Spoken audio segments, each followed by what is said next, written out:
Good day, folks. This is Greg Judy at Green Pastures Farm. Today we finally got some spare time, and we're hauling out cedar logs. These were some that I cut here back in the summer. I guess it's been 2 years they've been sitting down here curing. Anyway, we finally got time to get them out. The ground's frozen, got a little snow cover on, and the boys are hauling off the second load. I'm getting ready to load up the third load. We're going to have some serious cedar lumber here. Most of it is going to be cut into 1x7s. It seems like that's my most popular board for tree swallow houses. We've got tree swallow houses up now that have been up for 22 years, and they're still as solid as the day we put them up. Folks, Eastern red cedar does not rot. Nothing will eat it. That log's been laying on the ground for 2 years. Look at the edges of it. Nothing touched it. Fungi, bugs, nothing will break that stuff down. It's just a wonderful wood for making wood products. And I wanted to set it up in the air for you, but I'm gonna set that thing on the ground. my John Deere will thank me. That log right there probably weighs 2,500 pounds. So plus it's freezing out here. I'm gonna get in my tractor. And there. Oh gosh, it's so much warmer. And I'm gonna do this. There. I don't know if you noticed, but the tires on this thing, the front tires down there, even with 2,500 pounds sitting in the air, they were not flat at all. And that's because all my tires, I'm not telling you that's the thing to do, but it's what I did. I got tired of fixing flats. And so I filled, if I get a look at it, there's the front one. I filled the front tires with rubber. So there's a place in Columbia, Missouri. It's called Midwest Tires or something like that. Anyway, they actually drill a hole in the tire. Brand new tire. They drill a hole in it, and they inject, it's a liquid rubber, and then it sets up hard. And that adds a lot of weight. I think those front tires, they're completely full of rubber, and it added, what'd they tell me? I think it was another 300 pounds per tire. And then I ran a stub. I mean, it's the size of my finger. I ran a stub through my back tires. The first day I went out brush hogging, very first day. And I looked back and all this black stuff is spraying on the back of my window. And I thought, oh shoot, I've blown a hydraulic hose. I got to look on it, that doesn't look like hydraulic oil. It was beet juice. They'd put beet juice in the back of these tires for weight. My back tires were full of beet juice. Well, when I ran over a stop, of course, the tire just went flat. All my beet juice went out on the ground. And I'm like, well, I'm going to be brush hogging. And, you know, I brush hog some pretty rough stuff, folks. If it's a clean pasture, I'm not going to brush hog it very often. But if it's, you know, this was brush hogged back in August. And it needed it. It had a lot of sprouts coming up on it. But I went ahead and filled the back tires with rubber as well.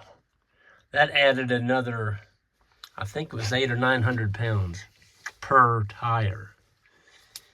And I've never had a flat since.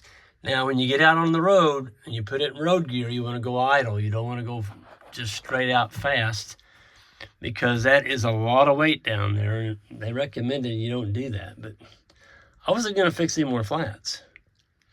And I tell you how well it's worked. I ran over a steel post, one of those that you used to, as big as my finger. They used it for electric fence back in the old days. There was one out in a pasture and I didn't see it. I ran over it. It stuck the post right through the sidewall of my tire, my rear tire, the sidewall.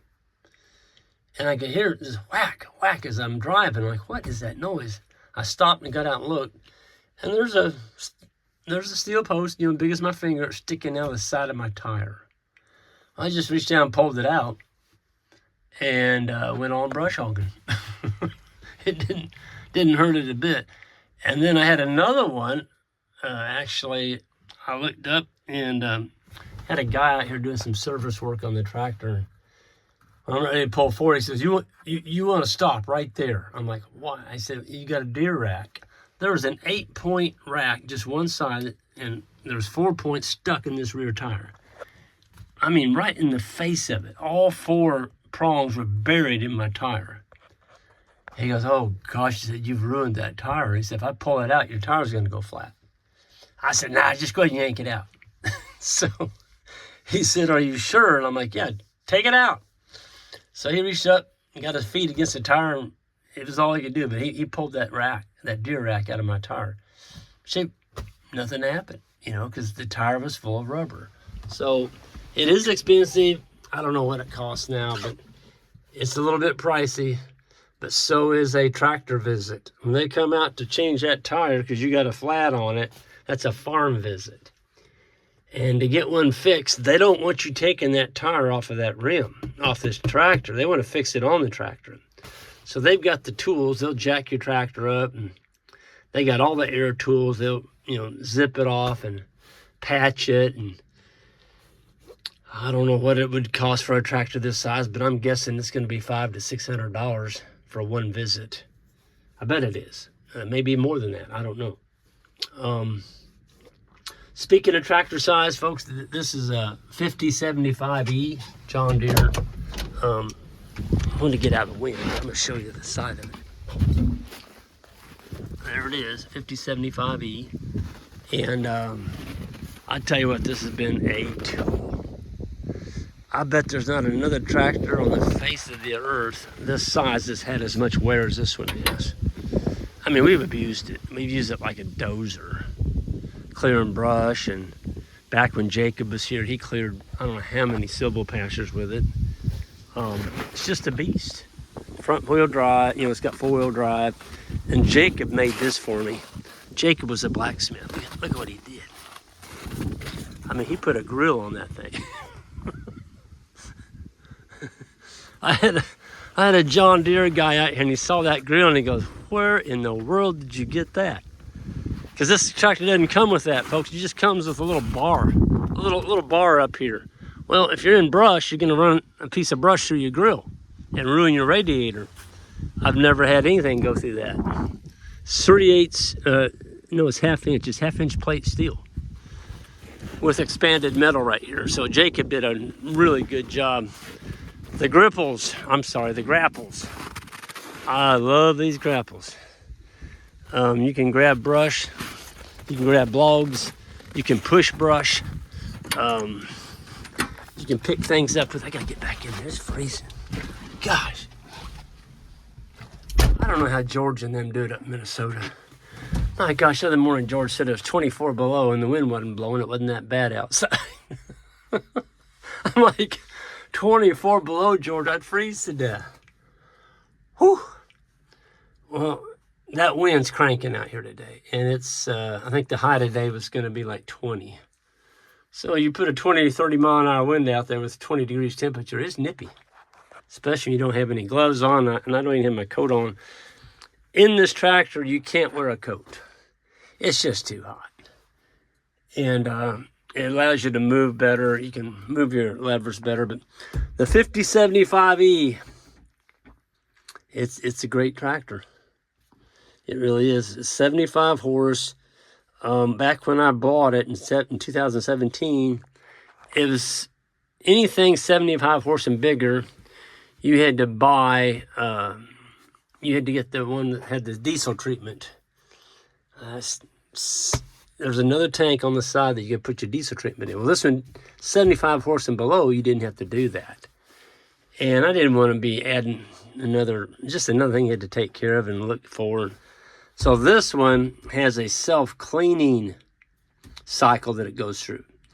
So I think it's every 20 or 25 hours, there's a light comes on right here on the dash.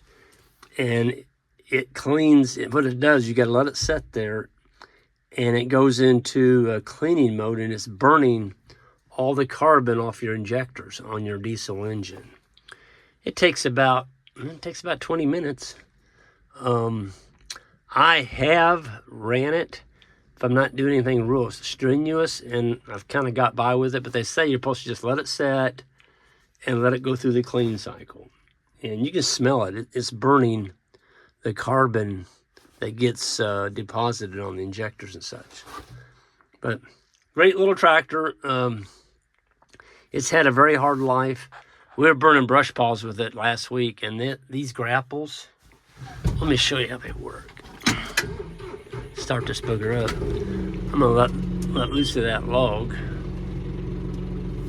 Yeah, it's kind of hard to do everything with one hand. So I'm gonna lift my log up, take it and set it on the ground. Now I can open my grapples. There it goes. If I don't get it, I don't want to move that log too far. There we go. Folks, these things open up big. It's like a great big clam. You would not believe burning brush piles. See, you got to be careful when you're burning brush piles, because you got hydraulic hoses up there. If you got any kind of hydraulic oil leak, which I don't on this one, but if you had a little bit of drip coming off your hoses up there and you stick this into a brush pile that was burning, pretty good chance you're going to catch something on fire up there. But Isaac and Alex and I, we had eight brush piles going last week, and I used this tractor and front end loader with those grapples just to kind of, I just made a circle. I just kept going around all the piles and just kind of pushing the brush in, making sure that I kept my tractor away from the hot flames. And we burnt a lot of brush piles that were sitting out in the middle of the field where I didn't want them. We leave the ones at the edge of the fields for the bunnies, but the ones out in the middle of the field, all they are is in the way when you brush hog, and they're knocking out a lot of grass. So these brush piles have been pushed up now for 2 years, and so they burn quite nicely. And we had the snow on, so we didn't have to worry about the fire getting away from us. It wasn't going to burn through the snow. So anyway, I've got a few more logs I got to go get, but I just wanted to show you our log hauling, loading mechanism here. This is quite a little tool. So I don't know if a person, if you're doing row cropping and stuff like that, you're probably going to need a bigger tractor than this. But any ranch tractor, if you need it to, this is plenty big to pick up any net wrap bale. You can blade snow with it. You can pile brush with it. I've got a digger, postal digger that goes on the back of it. I got a bale spike, so you can pick up bales and stack them if you want. It's just a pretty handy little deal. So anyway, I'm gonna get out here. Y'all have a good one, and we'll see you next time. Oh, don't forget, it's coming up. The first week of May, Ian's gonna be here, and then the second week will be we have the advanced class the first week, grazing school, and then the second week will be the beginner school with Abram and I. And it's going to be held at Green Pastures Farm, and you can find out more about it at greenpasturesfarm.net. It is starting to fill up, and when it's full, we're not going to expand it, and we can't. We can only take so many. So check it out. Maybe we'll see you this spring at our grazing school, and you can see exactly how we do things here at Green Pastures Farm. Y'all take care.